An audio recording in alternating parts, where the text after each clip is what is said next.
All right, hello, everybody. Welcome back to the Flipping Junkie podcast. Today, I've got Stace Caseria on, and I'm super excited about this because Stace has over 2 decades of branding and marketing expertise, creating brands built on real trust. He enables businesses to create long-lasting loyalty and command price premiums.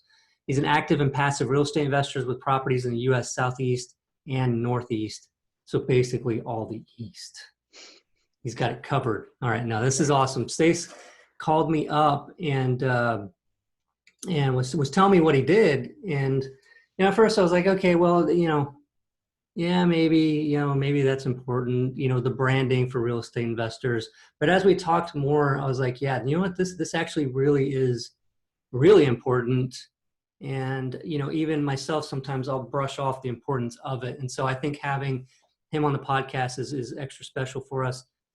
To find out, how we can better brand our businesses and why it's so important for us right now to be doing so. So welcome to the show, Stace. Thank you, Danny. It's great to be here. Thank you for that introduction. I'm just as excited as you. So I think we're gonna have a great discussion. Cool. Yeah, I'm looking forward to it. So let's start with a little bit of your background in real estate and then into branding. Sure. Okay. So real estate, I bought my first investment property in 1997. My mother had been buying investment properties for a while, and she said, hey, this is something you have to do.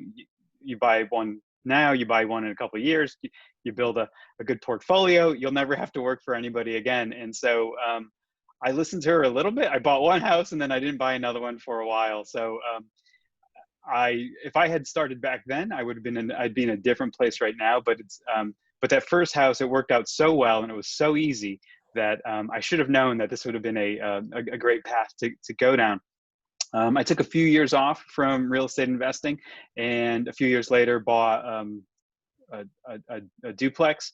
My wife and I fixed that up, sold it, moved to our next house, and then I took about 10 years off in real estate investing, and I decided, hey, it's time to start getting back into it. So now my brother and I own a small portfolio of singles and duplexes in Connecticut.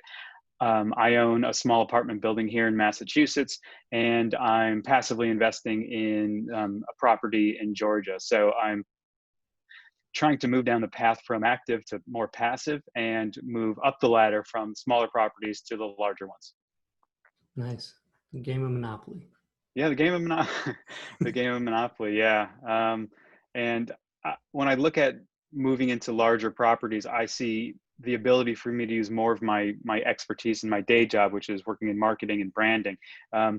So I'm looking to bring those skills over to get involved in a larger property where I can influence how we approach bringing in tenants, keeping them happy, advertising the property, building a solid brand for that building and hopefully others after it. Cool. So for the general, I think a lot of the audience listening to this podcast is, people that are doing marketing to motivated sellers, and look at, at least that's my assumption is, we are focused on, branding our business so that we stand out and we differentiate ourselves from our competition, so that we can get more deals, so that we can build more trust and credibility with, people that would like to sell their house quickly to an investor. What are your suggestions? Why, or I guess maybe let's start with why that's important for us from that perspective. Sure.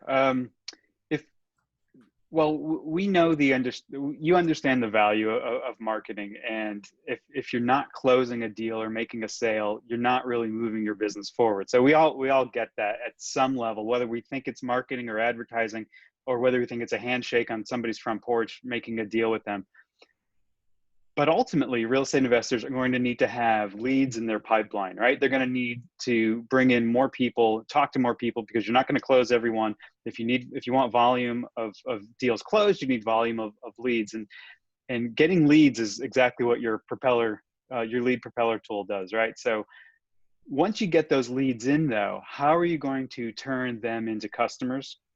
How are you going to turn those customers into repeat customers? And how are you going to get them to tell their friends about you. So getting a lead and closing it is nice, but it's not a business yet. Having a pipeline of leads that you can confidently and consistently close on, then Mhm. you start to gain traction. So it comes down to having a brand identity and figuring out what you stand for. So I would say brand is something that is um, super important, but I think it's also misunderstood by a lot of people. Um, but if you don't mind, I'd like to just like start by defining how I see brand. Yeah, And yeah, go ahead. yeah, so the simplest way that I can describe a brand is the thing that makes you different from everybody else who's doing what you're doing. So you talked about differentiation before. So that's exactly what a brand is. It's how you stand out from others. Um, but it has to be built on something solid, right? It has to be built on what you stand for. It has to be built on things that you're passionate about. It has to be guided by your values. Like your brand encapsulates what your true north is. And ultimately, for success, you want your brand to be at the intersection of what you can deliver authentically and consistently and what your customers need to get from you. So if you develop a brand that's all about doing something that nobody cares about, that's fantastic, but you're not going to have customers. And that's not a business at the moment. That sounds like a hobby. Right. Yeah. You know, I like that distinction. I mean, and I want to say that I've heard that kind of thing in the past, and I kind of brushed it off. You know, it was like, well, you know, maybe that's true, but you know, I'm trying to build this thing, and I'm trying to do this, and you know, it didn't take until some maturing in business to understand how important that really is, right? Because Mhm. in the beginning, it was just like, okay, well, I want to do this, and I want to do this many deals. It was all about that, right? And it didn't really take into consideration who I was really trying to help and what that looked like. You know, it was more from my point of view and the success that I wanted and all that kind of stuff. And you know, it wasn't until much later that I started seeing the importance of really seeing it from what problem are we solving, Mhm. and how are we helping the people that we're helping. You know, not from a marketing only mindset too, because I think that that's something I struggle with as well. Is just like looking at it from the point of view of what would sound good in marketing if I said I was, you know what I mean? Does that make Mhm. sense? Absolutely. So, but 'Cause you said true you're on north. the It's right really track. you as a person, right? And what you're, yeah. Yeah. So absolutely. So um, you can't create a trustworthy brand if it's not built on things that matter to you. So if we think about somebody like Steve Jobs, because he's always an easy example, Apple's always an easy example. So the company was built on things he believed in and things that drove him in his personal life, you know, trying to make things easier for people or trying to bring elegance to something like a computer, which had been a gray box for a long time. Those are things that matter to him. And I assume, you know, the things that matter to you are what steer your business and the decisions you make. And even if somebody hasn't gone through like a formal branding process, those activities or that act of defining what you stand for is happening, but it's not necessarily coming to the surface and it might be very difficult to articulate. So you may not necessarily be able to put your finger on like, what is my niche or how do I differentiate myself from others? But you act in a way that makes you unique. What branding does is it gives you the opportunity to go through a process where you can bubble those things up and understand what they are and understand what your mission is. You can put a name on it, you can write it down, and you can say, this is the thing that drives me. And every decision I make from here on out, I got to see, does it ladder back to this thing here? And it keeps me between guardrails. It helps me make decisions about what I'm going to spend my money on marketing wise. It helps me target the right people because I like you're saying, so you want to help people. Let's say, how do you help people? But it's not all people, right? You're not necessarily saying everybody who exists is my audience or my market. And if you were to approach your business that way, it'd be really hard to use your ad dollars or marketing money or time efficiently. So a brand helps you to carve your niche and focus on a certain segment.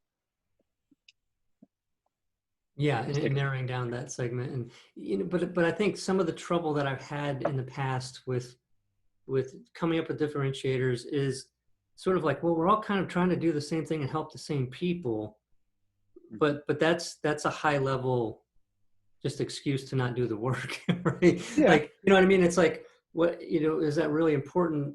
Because, we're all trying to help the same people. And so the messaging is all kind of going to be the same. See, and I guess there I go again. Like, I tend to, like, my mind has a problem with always coming at it from how I'm going to use it for marketing. And I don't think Yeah.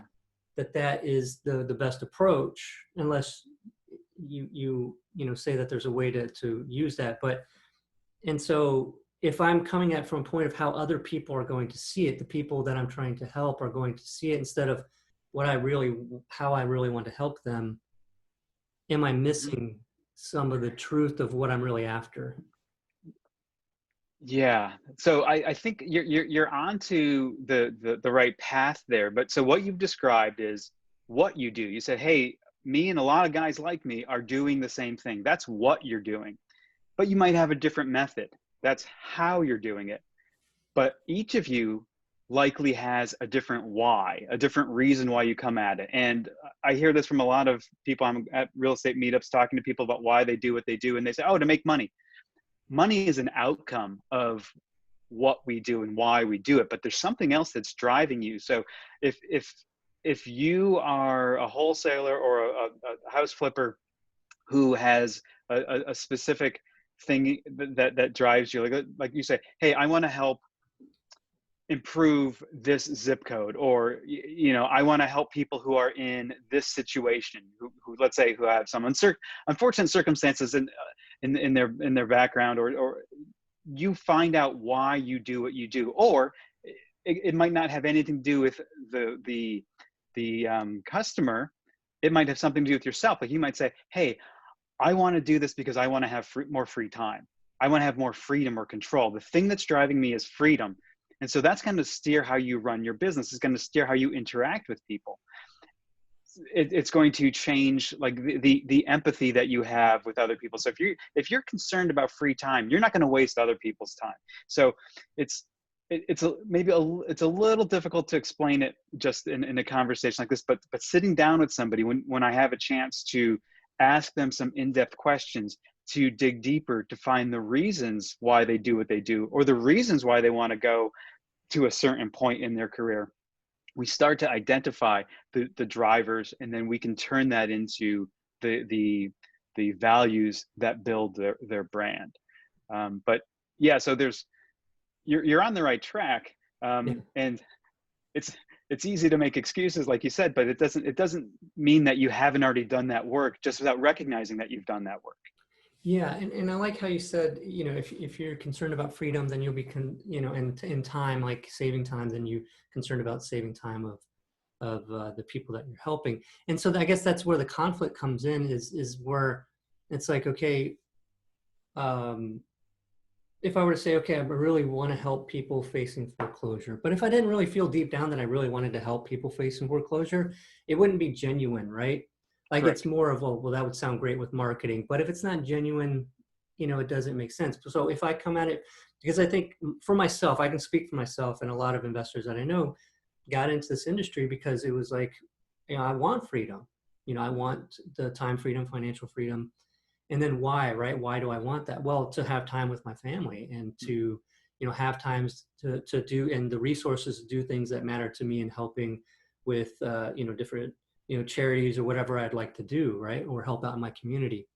Right. And, and so bridging that gap for those reasons in a way that makes sense, because I'm branding the company, right? Well, who's, how do I translate those desires and the reason why into what the brand is doing marketing wise? Sure. That's a great question. So, and I don't want to lose this other thing that you mentioned. I want to come back to it. When we talk about doing something genuinely, I want to come back to what we call the trust dynamic. And we've got a 4-factor equation of how trust is built. but you're absolutely right. Like, how do you bring those things out of you that are the personal values? How do you make them part of your business? Well, I think one thing is, if you care about people, you're going to care about your customers. And I think, and I'm not trying to put all house flippers in a bucket, but it sounded like what you were saying is sometimes people would, sometimes they'd be happy with but closing a deal, and whatever happens after that with the homeowner or whatever, that's not any of their concern.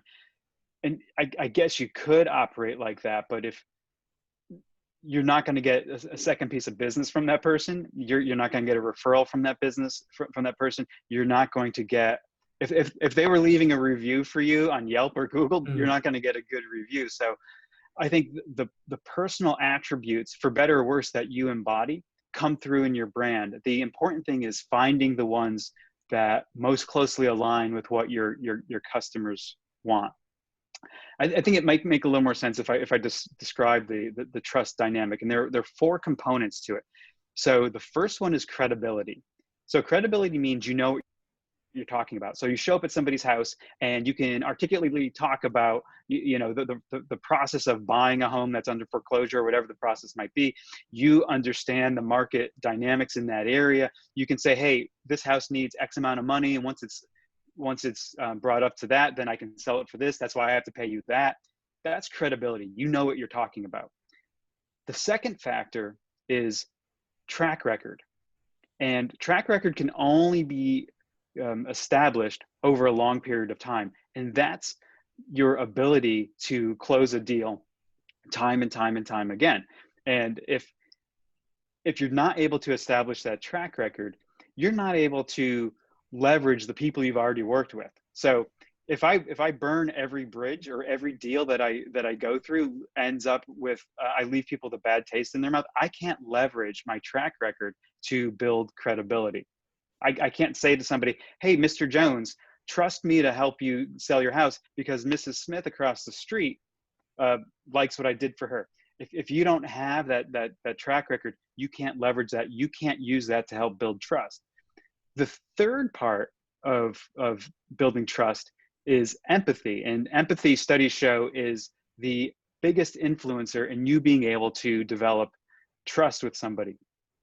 Trust happens when you're standing. I mean, empathy is built when you're standing on somebody's doorstep and you're knocking on the door and you're trying to explain to them what you're doing, and they're explaining to you their situation, and you need to be able to understand their situation.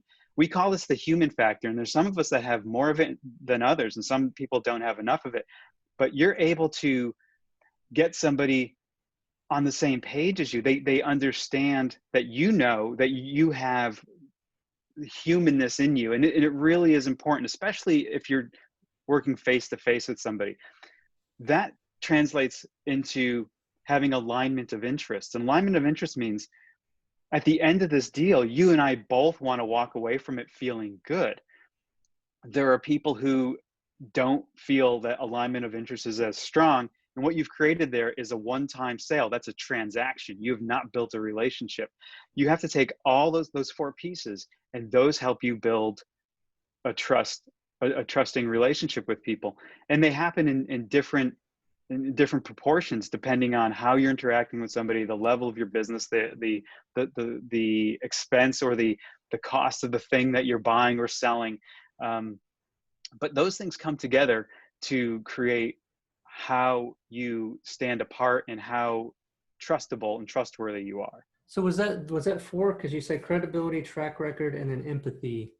And alignment of interest is the last one. Alignment of interest. Yeah. So alignment of interest and empathy are different. So I might empathize with somebody whose home is being foreclosed on, and they might say, hey, I need to get $400,000 for this house, and I think it's only worth, the ARV is, let's say, 300.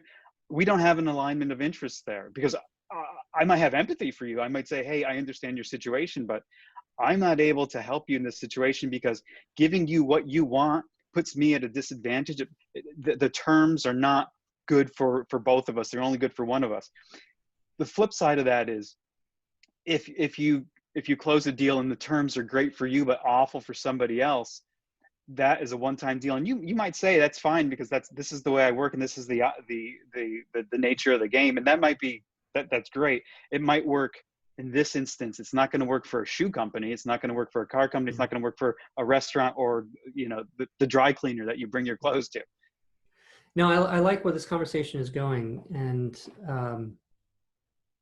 and this is why I wanted you on the podcast, with branding and the importance of it, we can easily brush it off. And what I mean by that, and what I meant by that whenever I started this conversation, was that you said, well, for repeat business, right? Well, for a lot of us, we're not going to buy more than one house from a seller. It happens. I think my dad's he bought one house 4 times, but it wasn't from the same house? seller. Okay. So, but buying from the same person several times is not something that typically happens a lot. So we can quickly say, well, it doesn't really matter that much. Mm-hmm. But why it does matter, and I think it should be taken into consideration a lot more, is because, like you said, the referral factor is huge. And we've bought several properties from referrals. And it's so beautiful when that happens, because that you did a service and they were very happy about it enough to tell other people. And a lot of people are doing that. You don't hear from all of them, but the ones that do need to sell and contact you, you hear from. And so you feel like, wow, this is really bigger. It goes beyond what I'm trying to do for myself. Right. And that's the other part of it, because what you're saying is coming to this place of understanding what we're doing for other people and helping other people, because that can drive you further along. Because I think there tends to be a burnout in this business from people that get into it for reasons of, where they don't go deeper, and it's more, well, the money, and maybe the money that gets me the freedom, but there's not much beyond the understanding of that and why they want the freedom, which can carry us further and keep us excited about the business instead of getting burned out once we have it figured out, because then it goes beyond us into more. So yeah, I just love that. The referral. So the referral factor, let's not think of it just as the homeowner referring us to another homeowner, but let's think about it from one real estate professional to another. So if we have a track record that we're able to establish, we're a straight shooter, or we're able to close on a deal that we say we can, we've got credibility, we understand another real estate professional's needs and desires, and we're able to work with them, we've got an alignment and interest with them, we build a rapport with them and a connection with them. So the next time they need somebody like us, and there are lots of us to choose from, we hope that they come back to us. We hope that we've established that trust, that they know that they're going to get something good out of the deal, and that we're in it with them rather than in it just for ourselves. Yeah, beautiful. Yeah, that's a good point. I'm glad you brought that up. So, I mean, would you say that having, because what's involved in brand, right? You said trust, the 4 different pillars of trust in building that, but what else goes into a brand? Yeah, so let's separate trust from brand, because not all brands are trustworthy, and trust just happens to be what my branding agency focuses on. We're called Trust Deep. Trust is like built into everything we do. Branding is different than that. So you can work with a branding agency and they may never say the word trust, and that doesn't mean they're doing something wrong. It's just different from what I do. I mean, I believe trust is the most solid foundation a relationship can be built on. And I strive to always aim for trust and to do things that help my clients appear trustworthy, genuinely trustworthy, not just like, smoke and mirrors. We want people to come across as stand-up companies or individuals. And so we focus on trust. Brand in general, though, let's think about what brand is. So brand is a logo. Brand is your website. Those are outward expressions of your brand, the visual identity of your brand. But your brand is the message that you convey to people. There's got to be a consistency through all of your marketing channels, whether that's you shaking hands with somebody at a meetup, or whether it's a bandit sign, or mailers, or direct mail, or email marketing. Your message is your brand. So, excuse me, your brand comes through in your messaging. It has to show what you stand for. So the elements of brand at the very basic bottom level are your mission, your values, your character. That's your brand. And then all that other stuff, all your marketing, is like an outward expression of your brand. So your name is not your brand. Your name is an expression of your brand. It might just be your name. Flipping Junkie happens to be a great brand because it says exactly what you are, what you're passionate about, what drives you, the level of commitment you have to this. But so your brand, your name is an expression of brand. Your logo is an expression of brand. Your website is an expression of your brand. All those things are part of it, but it starts with understanding your mission, your values, the thing that you do better than anyone else. Those are your brands. Like, so if I were to if we were to pick any company and talk about it, if we were to talk about Nike and say, what's Nike's brand? We wouldn't say, oh, it's that swoosh. Well, no, that's their logo. But what is Nike's brand? You're like, oh, you think about it. They're a shoe company. Okay, that's what they do. And it's like, okay, what kind of shoes? Athletic. They're an athletic shoe company. Okay, so we're getting a little closer. And then we said, but what does Nike stand for? And of course, this is something I think about all day, so it comes easy to me, but like I'm not expecting anybody to come up with this answer. But like, if we think about what Nike stands for, it's like, oh, Nike believes that everybody has a champion within themselves. And if they have the opportunity, they're going to, bring it forth. That's Nike's brand. The ability for everybody to be a champion. That's what they stand for. That's their mission. Those are their values. Those are the things that drive them every day to make, sweatshirts and pants and shoes and whatever else product they make. Awesome. Yeah, so as how do we uncover that? I mean, you touched on that earlier, right? Like saying, figuring out why you do something. And is there more of a process to helping people out there to start digging into that? Absolutely. So if you wanted to build a house, you'd hire a home builder.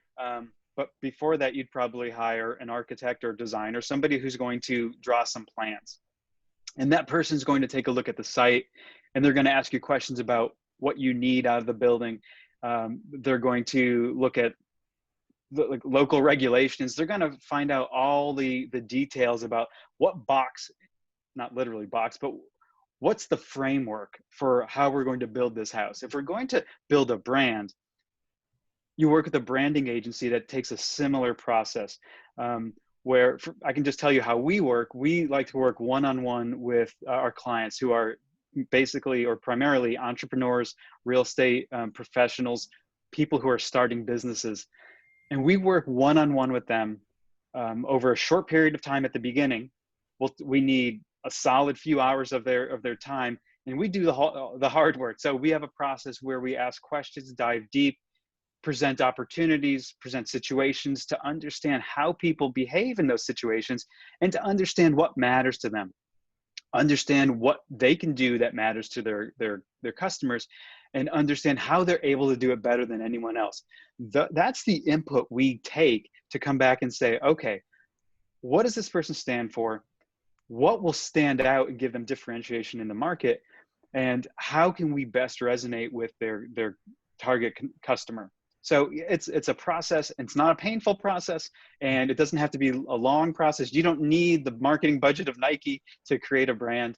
But you should work with somebody who's got a good understanding of the questions to ask to define your brand, and then be able to articulate it so that you can launch it and propel it out into the world. Yeah, that's the hard part, right? Like, I mean, and so, yeah, I see the value in what you do is pulling that out of people, because I think it's hard sometimes for us to really understand, the right way to go about it. So asking the questions in the right way. And, I think it's also great for this industry, and I don't know that it would be all that hard to stand out, because almost nobody's doing it, right? Nobody's really focusing on their brand. There are some people, and I think they stand out tremendously because they did. And it's like, oh, that person saying something, different than what everybody else is saying. That's weird, Well, so they're saying something different, but they're saying something, right? They're not just telling you what they do, because everybody does, not everybody, a lot of people do something that's similar. They've come up with a way to differentiate themselves in, let's say, even if it's in their elevator pitch, or even if they say how they gear their business, or what they're focused on. I mean, like, so if we think about, there's some syndicators, there are tons of syndicators, right? But there's some syndicators who really stand out because they put the effort into create a brand. there are house flippers or house flipping businesses, massive house flipping businesses that we all see their ads for. They've created a brand and Hmm. they have name recognition, and people say, "Hey, I'm in a tough spot, and it looks like these people do this. Looks like they've done it 1,000 times before. So let me give them a shot." Like that's what house flippers are up against. Like, somebody who's running a small operation is up against somebody who's put a lot of effort into branding, and it doesn't take a lot of effort for you to at least differentiate yourself on a local level. Yeah, and that's a great part of it. And I think with, Lead Propeller with the sites, that's what that's all about, right? We're not, most of us are focused in one market, and, they're different sized markets, but with that one market, we're not having to compete nationally for search engine rankings and things like that. We're competing on a local level. So it's much better. The odds are much more in our favor than had we, we're doing that. So I think branding is the same thing, right? Like you don't have to, like you said, you don't have to spend the budget that Nike spends. You don't have to have that kind of um, ability to make it really benefit you. Um, yeah. So what else what other advice or tips can you give for people out there thinking, hey, maybe I need to start, considering, setting Sure. myself apart here and then having a brand that comes from me? I would say, if you're unsure whether the branding process pays dividends, I would say look around in your local market at some of the businesses that succeed way above and beyond what others are doing, and ask yourself, what are the things that make them stand out? Like, ask yourself, have they defined why they're doing what they're doing? And so you don't literally have to ask them, but look at their business, and is there a way they're positioning themselves? Have they given themselves an interesting name, or a name that evokes a feeling rather than just saying, you know, John's landscaping service? Is it like, you know, greener lawns by John? You're like, okay, so that's one step in the right direction. Have they taken a step to focus on a particular niche of the market? Um, that's the first thing I would say is like, 'cause if you don't believe that marketing or branding is going to improve what you do, you're not going to go through the process. You're not going to believe in the process, and it's not going to help you. The first step, I would say, look around, see how others are succeeding, and see if you can determine those things that make them succeed or make them stand out. Even if it's the way somebody introduces themselves at a meetup. If they've got like a really great way to introduce themselves and tell you what they do, rather than just like come across as like, "Hey, I'm Tony, I sell houses." Okay, but like, "Hey, I'm Tony, and I help people find their dream home." Again, that's an easy example, but it's one step closer to like, oh, now you're creating an image in my mind. So Yeah. look around, see who's succeeding, and understand that it's probably branding or marketing. And even if they don't know they're branding, that's what they're doing. And then come find a branding agency and just ask some questions. Like, so we give like a free consultation just to put people at ease, to say, this is what you'll get from this process. Here's how we can help you. So that's what I would suggest, is talking to somebody in the branding profession, get a free consultation, and understand what the possibilities are. Yeah. And yeah, that's great. Because, I've been saying it lately quite a bit on the podcast, talking about how, with the access to information being so easy, I mean, you can find out anything, within seconds. And, with all the training and the people providing training in this industry to be able to do what we do with the investing, the flipping, wholesaling, all that kind of stuff, I'm feeling like there's a little bit more of a challenge that people are kind of just always looking for other people to tell them what worked, and then they just want to do that, which is great. That obviously they've gone through it, maybe they made some mistakes.